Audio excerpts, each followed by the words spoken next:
नमस्कार, स्वागत है आपका द न्यूज पर और मैं हूं आपके साथ शेरिन। और आज बात करेंगे बिहार की राजनीति के बारे में। आपके लिए बता दें कि आज बिहार के मुख्यमंत्री नीतीश कुमार के लिए बड़ा झटका लग चुका है। जी हां, जहां एक तरफ लल्लन सिंह और अशोक चौधरी की लगातार चल रही है बहसबाजी और निकलकर सामने आ रही है जेडीयू में अंतर्कलह, तो वहीं दूसरी तरफ यानी कि नीतीश कुमार के सहयोगी और काफी ज्यादा करीबी रह चुके जेडीयू के अध्यक्ष लल्लन सिंह को जो है रणवीर नंदन ने अपना इस्तीफा सौंप दिया है। जी हां, जेडीयू के पूर्व विधान परिषद के सदस्य हैं रणवीर नंदन और आज उन्होंने जेडीयू से अपना इस्तीफा दे दिया है और इस इस्तीफे की कॉपी जो है उन्होंने लल्लन सिंह के लिए भेजी है और मुख्यमंत्री नीतीश कुमार के लिए भी भेजी है। जहां एक तरफ 2024 की लड़ाई के लिए लड़ने हैं काफी ज्यादा दांव पेच नीतीश कुमार के लिए, तो वहीं दूसरी तरफ बिहार में लगातार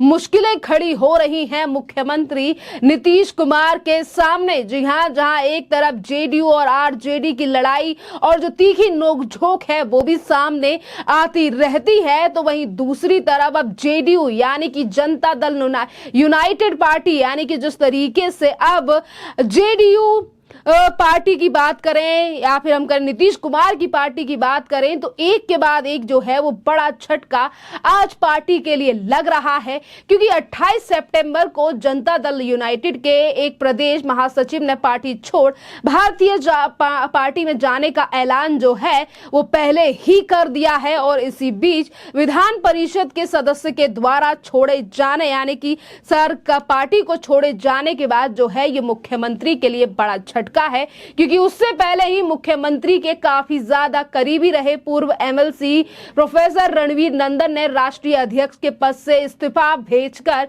सभी को चौंका दिया है। जेडीयू छोड़ने के लिए नेताओं में खलबली मचने की बात कई बार दूसरे दलों के नेता दोहरा चुके हैं और ताजा बयान राष्ट्रीय अध्यक्ष राजीव रंजन सिंह उर्फ लल्लन सिंह के विरोध में पार्टी छोड़ने वाले उपेंद्र कुशवाहा ने दिया कि सभी जुगाड़ लगा रहे हैं। इसी बीच 28 सितंबर को जेडीयू के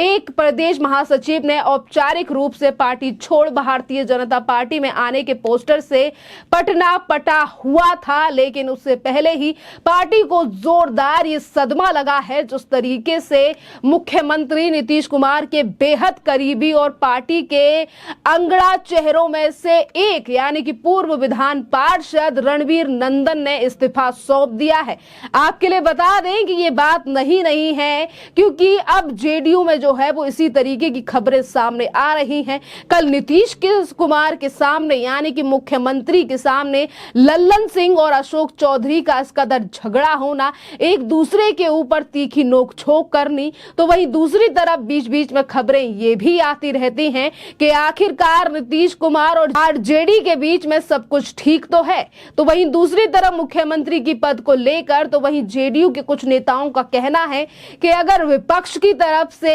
एक उम्मीदवार चुना जाता है प्रधानमंत्री पद के लिए तो वो नीतीश कुमार होंगे। तो वहीं ये सवाल उठ रहा है कि जो नीतीश कुमार अपनी पार्टी को नहीं संभाल पा रहे वो इतने बड़े महागठबंधन को कैसे संभाल पाएंगे। इतनी बड़ी जिम्मेदारी क्या दी जाएगी नीतीश कुमार को। खैर, जिम्मेदारी को लेकर पहले ही बड़े नेता जो हैं और जो अन्य पार्टियां हैं वो लगातार निशाना भी साधती हुई नजर आती हैं और इसी बीच पीके यानी कि प्रशांत किशोर ने भी एक सभा के दौरान जो है वो नीतीश कुमार के ऊपर निशाना साधा। क्योंकि इन दिनों बिहार में ये खबर जो है वो काफी ज्यादा चर्चा में है कि किस तरीके से नीतीश कुमार जो है वो महाविपक्षी यानी कि विपक्षी पार्टियों की जुटान मीटिंग में नहीं गए थे और इसी जगह पर यानी कि इसी दिन जो है वो दीनदयाल उपाध्याय की जयंती के मौके पर बीजेपी के कार्यक्रम में शामिल हुए। तो इसको लेकर भी प्रशांत किशोर ने कहा है कि ये नीतीश कुमार का अपना एक तरीका है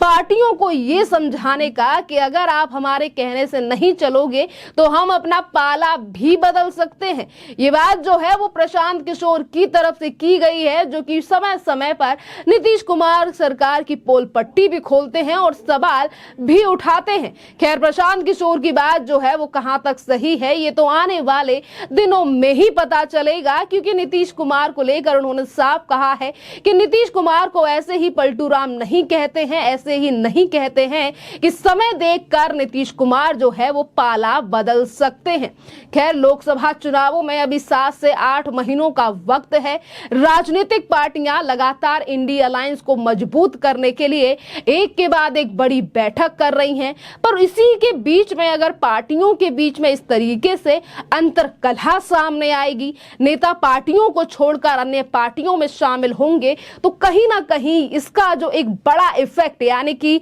इसका अगर हम नेगेटिव इफेक्ट कहें तो ये 2024 के चुनावों में पार्टियों पर देखा जा सकता है, क्योंकि 2024 में लोकसभा के चुनाव हैं और 2025 में हैं विधानसभा के चुनाव, जहां पर नीतीश कुमार और इसी के साथ तेजस्वी यादव और बीजेपी के सामने होगी कांटे की टक्कर, क्योंकि विधानसभा के चुनाव 2025 में होने हैं। क्या फिर एक बार नीतीश कुमार बन पाएंगे मुख्यमंत्री और मिलाएंगे एनडीए के साथ हाथ? जी हां, जहां एक तरफ एनडीए में नीतीश कुमार की जाने की खबरें जो हैं वो लगातार तूल पकड़ रही हैं इन दिनों, जिस तरीके से जो है वो प्रशांत किशोर ने भी कहा है कि ये एक अपना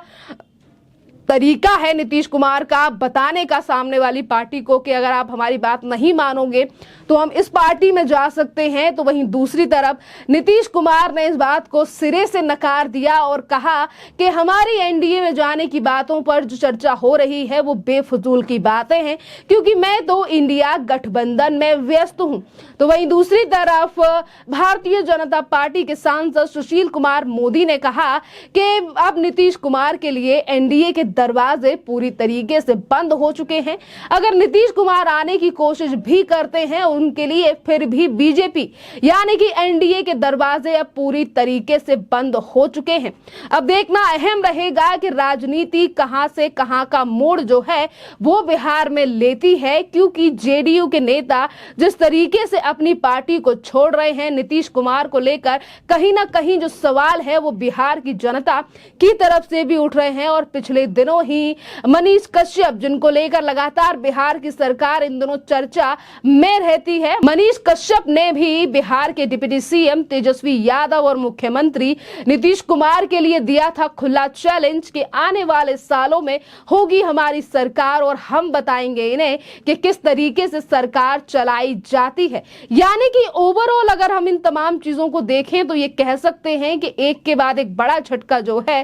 वो बिहार के मुख्यमंत्री नीतीश कुमार को अपनी ही पार्टी की तरफ से लग रहा है, क्योंकि एक तरफ जो है वो पार्टी में असमंजस है, तो वहीं दूसरी तरफ एक के बाद एक बड़े नेता का इस्तीफा, वो भी ऐसे नेता जो काफी ज्यादा करीबी है नीतीश कुमार के। इससे काफी ज्यादा लॉस जो है वो आने वाले चुनावों में नीतीश कुमार को देखा जा सकता है। खैर, इस पूरे मामले पर आपकी जो भी राय हो आप हमें कमेंट कर जरूर बताइए। धन्यवाद।